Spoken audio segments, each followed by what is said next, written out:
দলের সিদ্ধান্ত ধরুন এখন জেলা স্তরে হয়েছে, পরবর্তীকালে বিভিন্ন ব্লক স্তর থেকে শুরু করে টাউন স্তরে আমরা পর্যালোচনা করে দলের মধ্যে আলোচনা করে সবার সাথে কথা বলে জেলা স্তর থেকে শুরু করে ব্লক স্তর সবার সাজেশন নিয়ে এগুলো পরবর্তীকালে আমরা করি।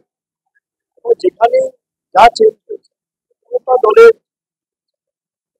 আমাদের নেত্রী অনুমোদন এটা করা হয়েছে, আপনারা সকলেই জানেন এটা প্রকাশিত হয়েছে গত পরশু।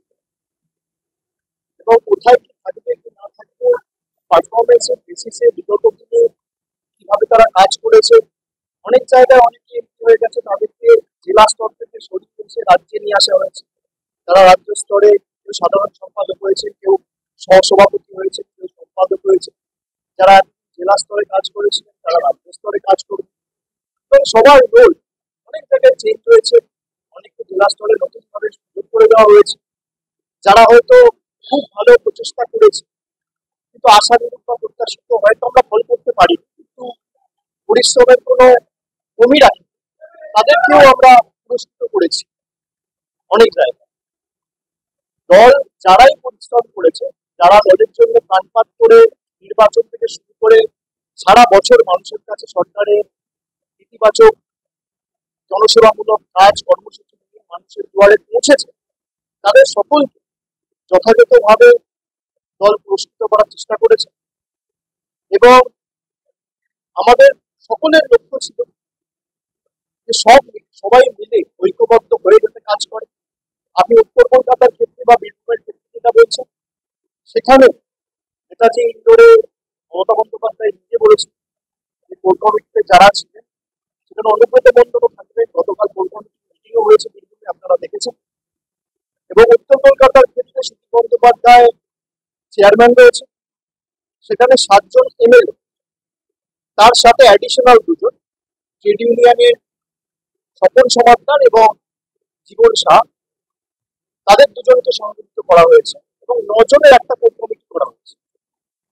9 জনের কোর কমিটি করে সুদীপ বন্দ্যোপাধ্যায়কে চেয়ারম্যানের দায়িত্বে রাখা হয়েছে। তারা সবাই মিলে যৌথভাবে কথা বলে প্রত্যেকটা এমএলএ রিপ্রেজেন্টেশন যদি থাকে তাহলে সবাই মিলে টিম ওয়ার্ক করে কাজ করবে। তার ক্ষমতা খর্ব হলো, তাকে বেশি পুরস্কৃত করা হলো, এটা কি এভাবে দেখা ঠিক? দেখা গেল কোর কমিটির মধ্যে বৈঠক করেছে, উত্তর কলকাতায় একটা হবে 48 ঘন্টা হয়নি। আসলে আপনাদের এক্সপেকটেশনটা তৃণমূলের কাছ থেকে এত হাই হয়ে গেছে যে একটা কমিটি করার পর আপনারা চান 24 ঘন্টার মধ্যে একটা বৈঠক হয়। এবার কেউ কোন প্রান্তে রয়েছে, কেউ রয়েছে কলকাতায়, কেউ রয়েছে কোনো জেলায়, কেউ গেছে কোনো তীর্থস্থান ভ্রমণে, সবাইকে তো এক ছাদের তলায় আসতে 2 দিন টাইম লাগে। তো নিশ্চিতভাবে বীরভূমে যেমন গতকাল হয়েছে, অপেক্ষা করুন, নিশ্চিতভাবে উত্তর কলকাতাতেও হবে।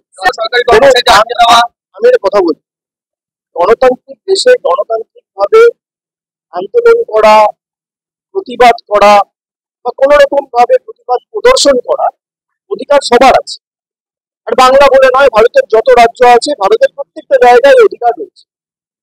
কিন্তু আমি কোনোভাবে তাদের আন্দোলনকে ছোট করবো না, সে ধৃষ্টতা আমার নেই।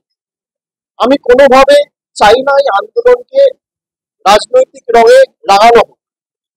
কিন্তু যারা আন্দোলন করছে, আমার তাদের কাছে অনুরোধ থাকবে যে আন্দোলন কখনো হিংসাত্মক হয়। আমি কিছু ফুটেজ দেখেছি, আমি কাউকে দায়ী করছি, যে জোর জবরদস্তি গেট ভেঙে দেওয়া হচ্ছে। আন্দোলন কখনো উগ্র হয় না, আন্দোলন কখনো হিংস্র হয় না। গান্ধীজি অহিংসার কথা বলেছেন, নন ভায়োলেন্সের কথা বলেছেন।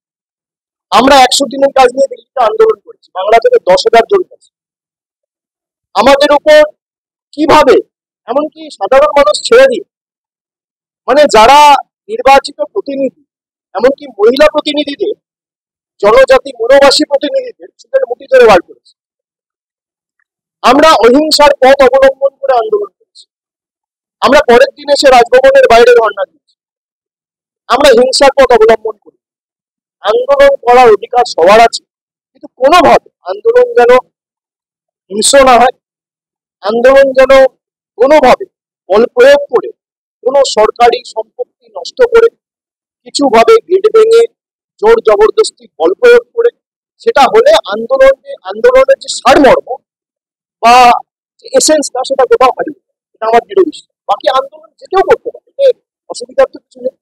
আর সরকারের ইন্টেন্ট পরিষ্কার করেছে, আমরা রিভিউ পিটিশন ফাইল করেছি সুপ্রিম কোর্টে, ম্যাটার সাব দিয়েছি। বিচার ব্যবস্থার উপর ভরসা রাখুন, আজ নয় কাল আমার দৃঢ় বিশ্বাস বিচার হবে। ঠিক আছে।